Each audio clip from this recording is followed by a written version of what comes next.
The deadline for Indonesia's mandatory halal certification for medical devices is rapidly approaching, and it is proving to be a far more complex challenge than many manufacturers initially anticipated.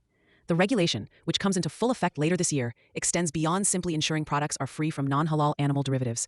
It scrutinizes the entire production and supply chain, a concept known as the halal product process, or PPH. This holistic approach means every component, from the raw materials to the manufacturing aids and even the packaging, must be traceable and compliant. For global medtech companies, this presents a significant hurdle that threatens market access in one of Southeast Asia's largest economies.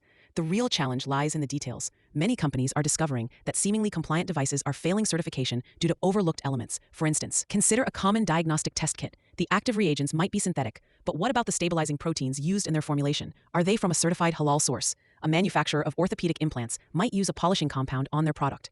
The compound itself doesn't remain on the final device, but its use in the process means its source must be halal certified. We have seen cases where a company's registration was delayed because the adhesive used in the product's cardboard shipping box contained gelatin from an unverified source. This level of granular detail requires a complete re-evaluation of the bill of materials and the entire supply chain, a task many are finding dauntingly complex and time-consuming. This regulation is a clear signal of a broader trend in ASEAN markets towards more stringent and localized compliance requirements. It's no longer enough to have CE marking or FDA approval. Companies must now navigate unique local standards that can be incredibly nuanced. The Indonesian halal mandate serves as a critical case study. Failing to prepare adequately can lead not only to a loss of market access, but also to significant costs associated with reformulating products, resourcing materials, and re-auditing supply chains under pressure. The key takeaway is that proactive, localized regulatory strategy is essential for sustained success in the region. For further guidance on navigating these complex market access challenges, you can email or visit Pure Global.